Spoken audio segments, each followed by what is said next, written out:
नमस्कार दोस्तों, स्वागत है आपका आपके अपनी YouTube channel government job preparation पर। दोस्तों आज है 9 दिसंबर और आज हम डिस्कस करेंगे 7, 8 और 9 दिसंबर के कुछ करंट अफेयर्स पॉइंट्स के बारे में। तो चलिए शुरू करते हैं आज का हमारा वीडियो सेशन। दोस्तों अगर आप डेली करंट अफेयर्स वीडियोस देखना चाहते हैं तो हमारे चैनल को जरूर विजिट करें। यहाँ पर आपको डेली करंट अफेयर्स के वीडियोज़ प्रोवाइड किए जाते हैं। तो चलिए शुरू करते हैं।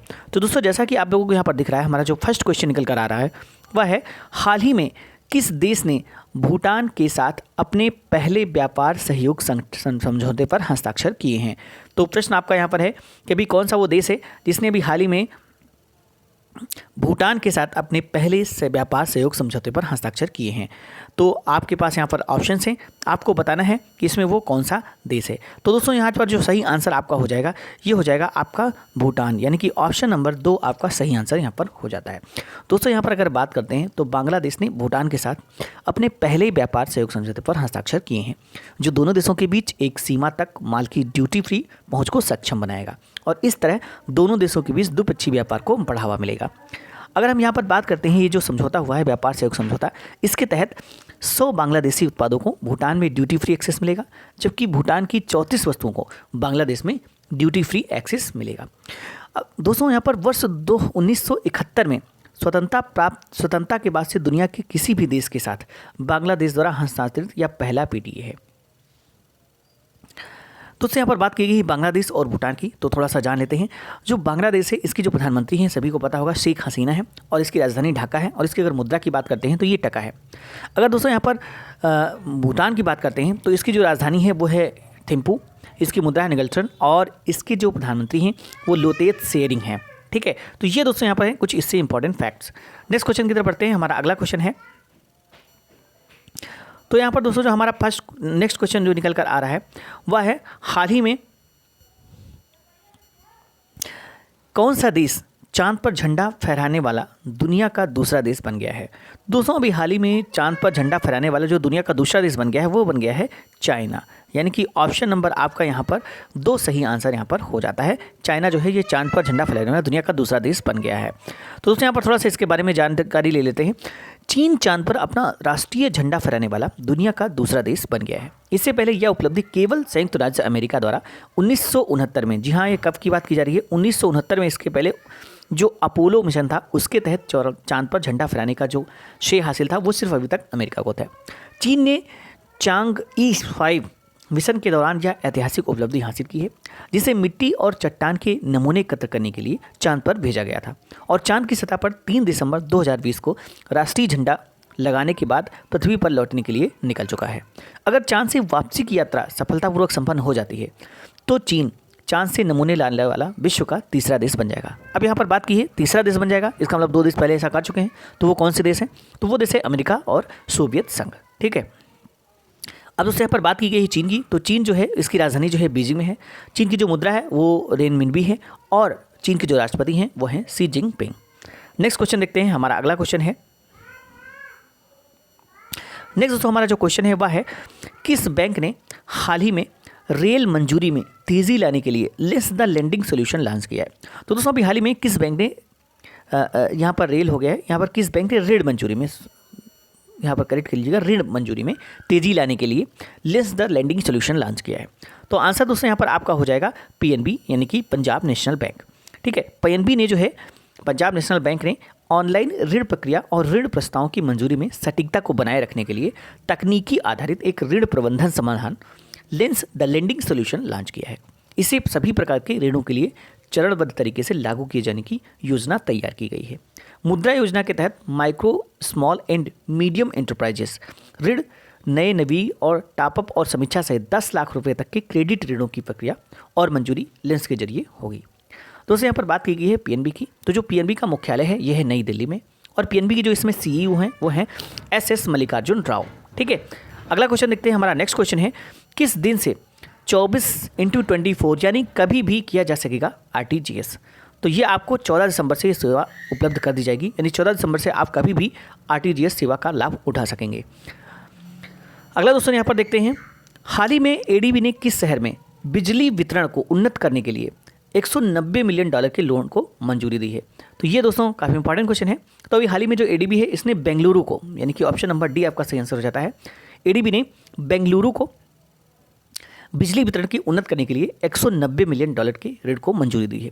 अगर उससे यहाँ पर बात करते हैं तो जो एडीबी है जो कि मलिना में स्थित है, इसने कर्नाटक के बेंगलुरु में बिजली वितरण प्रणाली को आधुनिक बनाने और उन्नत करने के लिए $190 मिलियन यानी कि लगभग 1400 करोड़ रुपए के ऋण को मंजूरी दी है। एडीबी द्वारा वित्तीय सहायता का उपयोग Bengaluru smart energy efficient power distribution project के लिए किया जाएगा। Bengaluru electricity supply company limited, ठीक है, बेस्कॉम को दिए जाने वाले $190 मिलियन के ऋण में 100 मिलियन जो होंगे ये अमेरिकी डॉलर का सॉवरेन ऋण और $90 मिलियन का गैर सॉवरेन ऋण गारंटी यहाँ पर शामिल है। दोस्तों यहाँ पर अगर हम बात करते हैं एडीबी के, तो एडीबी के जो अध्यक्ष हैं ये हैं मात्सुंगु अस्कावा, मात्सुगु अस्कावा, और मुख्यालय जो इसका है वो मनीला फिलीपींस में है। अगला क्वेश्चन देखते हैं। नेक्स्ट हमारा क्वेश्चन है, हाल ही में कोरी एंडरसन जो कि एक ऑलराउंडर हैं ने अंतर्राष्ट्रीय क्रिकेट से संन्यास की घोषणा कर दी है। ये किस देश से संबंधित है? तो आंसर दोस्तों यहाँ पर आपका सही हो जाएगा न्यूजीलैंड, यानी कि ऑप्शन नंबर सी आपका सही आंसर यहाँ पर हो जाता है। अगर यहाँ पर बात करते हैं तो जो न्यूजीलैंड के ऑलराउंडर हैं, खिलाड़ी हैं कोरी एंडरसन, इन्होंने अंतर्राष्ट्रीय क्रिकेट से संन्यास की यहाँ पर घोषणा कर दी है। एंडरसन की अगर बात करते हैं, इनके करियर की बात करते हैं, तो इन्होंने कुल 13 टेस्ट, 49 वनडे और 31 T20 मैच खेले हैं, जिसमें 2 शतक, 10 अर्धशतक और 90 विकेट के साथ कुल 2277 रन इन्होंने बनाए हैं। एंडरसन ने अमेरिका की मेजर लीग क्रिकेट यानी कि MLC के साथ 3 साल के अनुबंध पर हस्ताक्षर भी किए हैं, जहां वह मेजर और माइनर लीग क्रिकेट में काम करेंगे और MLC के तहत आने वाले क्रिकेट अकादमियों में कोचिंग देंगे। अगला क्वेश्चन देखते हैं। नेक्स्ट हमारा दोस्तों क्वेश्चन जो है वह है, इंटरनेशनल सिविल एविएशन डे कब मनाया जाता है? तो ये महत्वपूर्ण दिवस का क्वेश्चन है। इंटरनेशनल जो सिविल एविएशन डे है ये 7 दिसंबर को मनाया जाता है, यानी कि ऑप्शन नंबर बी आपका यहाँ पर सही आंसर हो जाता है। अब इसके बारे में थोड़ा सा डिटेल में जान लेते हैं। तो दोस्तों जो इंटरनेशनल एविएशन डे, ठीक है, हर साल 7 दिसंबर को दुनिया भर में मनाया जाता है। इसकी अगर हम बात करते हैं तो ये होते हैं, इसमें बोलते हैं सामाजिक और आर्थिक विकास के लिए विमानन के महत्व को चिन्हित करने के लिए अंतर्राष्ट्रीय नागरिक विमानन दिवस के रूप में से मनाया जाता है। यानी इंटरनेशनल एविएशन डे को हम बोलते हैं अंतर्राष्ट्रीय नागरिक विमानन दिवस। अंतर्राष्ट्रीय नागरिक उड्डयन दिवस का उद्देश्य जो है वो देशों के सामाजिक और आर्थिक विकास के लिए दुनिया भर में जागरूकता पैदा करने और सुदृढ़ करने में मदद करना है। दोस्तों ये जो विषय है, इस बार परिषद ने फैसला किया कि अब से 2023 तक का जो विषय रहेगा, यानी अब से लेकर 2023 तक का जो विषय इसका रहने वाला है, थीम रहने वाला है, वो है advancing innovation for the global aviation development. तो फिर से सुन लीजिएगा, advancing innovation for global aviation development. दोस्तों यहाँ पर बात की जा रही है इंटरनेशनल सिविल एविएशन ऑर्गेनाइजेशन की। तो दोस्तों इसका जो मुख्यालय है ये मॉन्ट्रियल कनाडा में है। International Civil Aviation Organization council के जो अध्यक्ष हैं वो है साल्वातोर स्कियाचेतानो, और इंटरनेशनल सिविल एविएशन डे की जो स्थापना है ये 7 दिसंबर 1944 को की गई थी। अगला क्वेश्चन दोस्तों यहाँ पर देखते हैं। नेक्स्ट हमारा क्वेश्चन है, सशस्त्र सेना झंडा दिवस कब मनाया जाता है? तो दोस्तों जो सशस्त्र सेना झंडा दिवस है ये भारत में वर्ष 1949 से हर साल 7 दिसंबर को देश को सुरक्षित रखने के लिए और सीमाओं पर लड़ने वाले देश के सैनिकों, नाविकों और वायु सैनिकों के सम्मान में सशस्त्र सेना झंडा दिवस, जिसे भारतीय झंडा दिवस के रूप में भी जाना जाता है, के रूप में मनाया जाता है। यानी कि ये कब मनाया जाता है? 7 दिसंबर को यहाँ पर मनाया जाता है। भारत की सशस्त्र सेना की 3 शाखाएं अर्थात भारतीय सेना, भारतीय वायुसेना और भारतीय नौसेना को इस दिन याद किया जाता है। भूतपूर्व सैनिकों के कल्याण और पुनर्वास के लिए भारत सरकार द्वारा सशस्त्र सेना झंडा दिवस कोष का भी निर्माण किया गया है। अगला दोस्तों यहाँ पर क्वेश्चन है, हाल ही में नरेंद्र सिंह कपानी हैं, ये देखिए कापानी, नरेंद्र सिंह कपानी नहीं, यहाँ पर नरेंद्र सिंह कपानी कर लीजिएगा, ऐसे कपानी, यानी कि अभी हाल ही में नरेंद्र सिंह कपानी का निधन हो गया है। यह किससे संबंधित है? तो दोस्तों ये फाइबर ऑप्टिक्स के जनक कहे जाते हैं, यानी कि ऑप्शन नंबर 1 आपका सही आंसर यहाँ पर हो जाता है। अभी हाल ही में जो नरेंद्र सिंह कपानी हैं इनका निधन हो गया है। ये फाइबर ऑप्टिक्स के जनक कहे जाते हैं।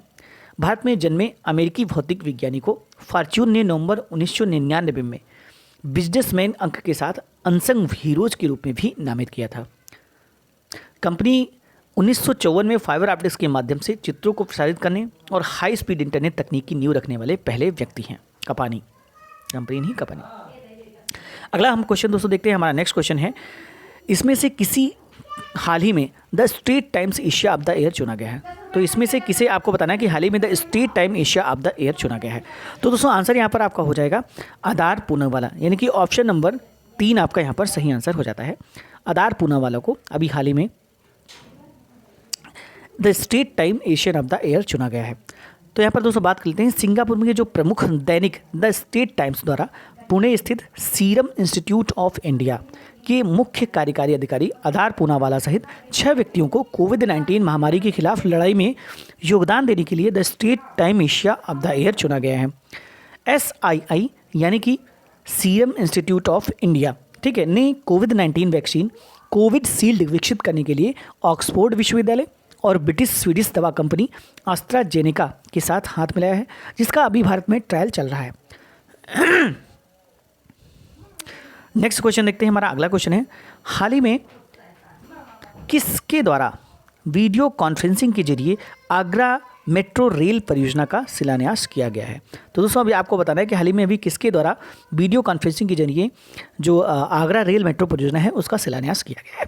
तो दोस्तों यहाँ पर जो आंसर हो जाएगा वो हो जाएगा आपका नरेंद्र मोदी, जो हमारे देश के प्रधानमंत्री हैं, श्री नरेंद्र मोदी जी के द्वारा अभी हाल ही में वीडियो कॉन्फ्रेंसिंग के जरिए आगरा मेट्रो रेल परियोजना का शिलान्यास किया गया है। दोस्तों यहाँ पर देख लेते हैं और इसके बारे में। प्रधानमंत्री नरेंद्र मोदी जी ने उत्तर प्रदेश के आगरा में आगरा मेट्रो रेल परियोजना के निर्माण कार्य का उद्घाटन किया। कुल 29.4 किलोमीटर लंबी आगरा मेट्रो परियोजना में 2 मार्गों का निर्माण शामिल है। ये जो है ताजमहल, आगरा किला, सिकंदरा जैसे प्रमुख पर्यटक आकर्षणों को रेलवे स्टेशन और बस स्टैंडों से जोड़ेगा। इस परियोजना की जो अनुमानित लागत लगाई गई है वह है लगभग 8,379.62 करोड़ रुपए। इसे 5 साल में पूरा किया जाएगा।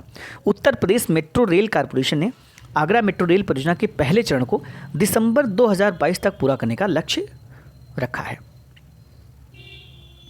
नेक्स्ट क्वेश्चन देखते हैं। हमारा अगला क्वेश्चन है, हाल ही में किस बैंक में पेमेंट सुविधाओं का विस्तार करने के लिए आई मोबाइल पे ऐप लॉन्च किया है? तो दोस्तों ये जो ऐप है अभी हाल ही में ICICI बैंक के द्वारा लॉन्च किया गया है, यानी कि ऑप्शन नंबर बी आपका सही आंसर हो जाता है।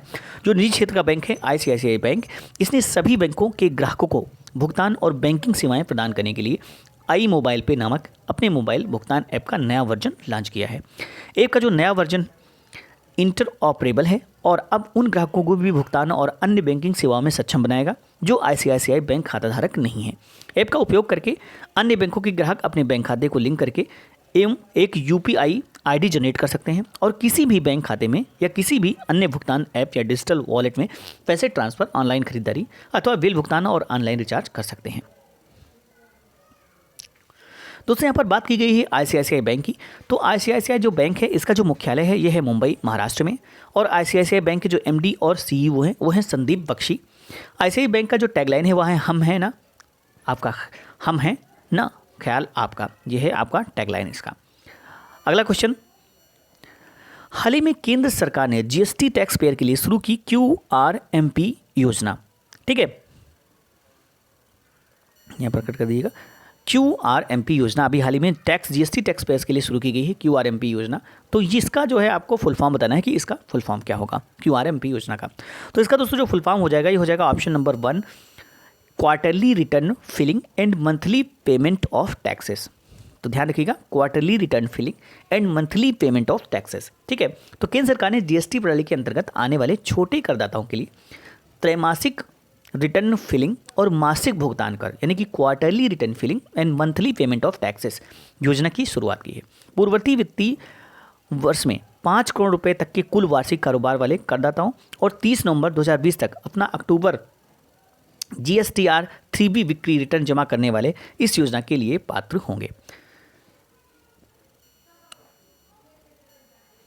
अगला क्वेश्चन देखते हैं। हमारा नेक्स्ट क्वेश्चन है, ICAR को साल 2020 के राजा भूमिबोल विश्व मृदा दिवस पुरस्कार से सम्मानित किया जाएगा। यह पुरस्कार किसके द्वारा प्रदान किया जाता है? तो दोस्तों ये जो पुरस्कार है ये कृषि एवं खाद्य कृषि संगठन द्वारा प्रदान किया जाता है, यानी कि ऑप्शन नंबर 3 आपका यहाँ पर सही आंसर हो जाता है। तो इसके बारे में थोड़ा सा डिटेल में जानने की कोशिश करते हैं। भारतीय कृषि अनुसंधान परिषद यानी कि Indian council of agricultural research ने प्रतिष्ठित अंतर्राष्ट्रीय राजा भूमिबोल विश्व मृदा दिवस पुरस्कार 2020 जीता है। यह पुरस्कार खाद्य और कृषि संगठन द्वारा प्रतिवर्ष प्रदान किया जाता है। ये जो पुरस्कार है ये AR को विश्व मृदा दिवस के अवसर पर 5 दिसंबर को प्रदान किया गया था। ठीक है। ICAR इंडिया को आधिकारिक तौर पर यह पुरस्कार जनवरी 2021 में बैंकॉक में एक कार्यक्रम के दौरान थाईलैंड की रॉयल हाइनेस प्रिंसेस महाचक्ति सिकिंदहोर्न द्वारा प्रदान किया जाएगा। दोस्तों यहाँ पर बात की गई खाद्य और कृषि संगठन की। तो खाद्य और कृषि संगठन का जो मुख्यालय है ये है रोम, इटली में। खाद्य और कृषि संगठन की जो स्थापना है ये 16 अक्टूबर 1945 को हुई थी।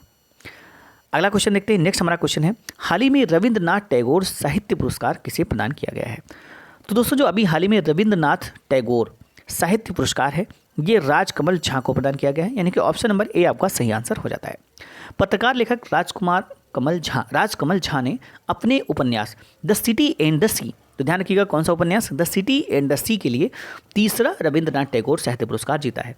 कोविड-19 महामारी के चलते डेनमार्क के कोपेनहेगन में $5,000 के पुरस्कार की ऑनलाइन घोषणा की गई। जहां की पुस्तक जो दिसंबर 2012 के निर्भया बलात्कार और हत्या के मामले पर आधारित है को अमिताभ घोष, निर्मला गोविंदराजन और अन्य 10 शॉर्टलिस्टेड पुस्तकों में से चुना गया है। सोशल अरेंजमेंट 2020 का रविंद्रनाथ टैगोर साहित्य पुरस्कार ओमान के दिवंगत सुल्तान और द पीपल ऑफ ओमान महामहिम सुल्तान कबूस बिन सईद अल सैद को प्रदान किया जाएगा। प्रसिद्ध भारतीय कोरियोग्राफर संदीप सोपरकर ने अपनी पहल डांस फॉर अ कॉज के माध्यम से समाज की बेहतरी के लिए अपने योगदान के लिए भी पुरस्कार यहाँ पर जीता है। अगला क्वेश्चन देखते हैं। नेक्स्ट क्वेश्चन है 2021 के एशिया कप की मेजबानी किस देश के द्वारा की जाएगी? तो दोस्तों यहाँ पर बताना है आपको 2021 का जो एशिया कप है इसकी मेजबानी किसके द्वारा यहाँ पर की जानी है? तो इसका दोस्तों जो आंसर हो जाएगा ये हो जाएगा श्रीलंका, यानी कि ऑप्शन नंबर 1 आपका सही आंसर हो जाता है। श्रीलंका जून 2021 में होने वाले एशिया कप की मेज़बानी करेगा, जबकि पाकिस्तान वर्ष 2022 में टूर्नामेंट का आयोजन करने के मेज़बानी अधिकार हासिल कर चुका है। निर्धारित कार्यक्रम के अनुसार इस टूर्नामेंट को 2020 में पाकिस्तान द्वारा आयोजित किया जाना था, हालांकि कोविड-19 महामारी के कारण इसे स्थगित कर दिया गया था। अब इस आयोजन को जून 2021 तक आगे बढ़ा दिया गया है, जिसमें श्रीलंका ने क्रिकेट PCB से होस्टिंग अधिकार लिए हैं। इसके एवज में PCB को 2022 संस्करण के लिए मेजबानी के अधिकार मिल गए हैं। अगला क्वेश्चन देखते हैं। हाल ही में ऑल इंडिया रेडियो के लेखक मधुकर गंगाधर का निधन हो गया। ऑनलाइन रेडियो की स्थापना कब हुई थी? तो दोस्तों अभी हाल ही में ऑल इंडिया रेडियो के जो लेखक हैं मधुकर गंगाधर, इनका भी हाल ही में निधन हो गया है। ठीक है दोस्तों, यहाँ पर एक बात पूछा गया क्वेश्चन कि आपका ऑल इंडिया रेडियो की जो स्थापना है ये कब हुई थी? तो दोस्तों जो इसकी स्थापना है, यानी कि ऑल इंडिया रेडियो की जो स्थापना है ये 1936 में इंडियन ब्रॉडकास्टिंग कॉरपोरेशन के रूप में की गई थी और 1957 में इसका नाम बदलकर आकाशवाणी कर दिया गया था। तो ये थी दोस्तों यहाँ पर आज के कुछ इंपॉर्टेंट करंट अफेयर्स पॉइंट्स। इसी तरह के करंट अफेयर्स पॉइंट्स आप पाने के लिए हमारे वीडियो को सब्सक्राइब कर सकते हैं। मिलते हैं नए अपडेट के साथ, नए वीडियो के साथ, तब के लिए थैंक्स फॉर वॉचिंग।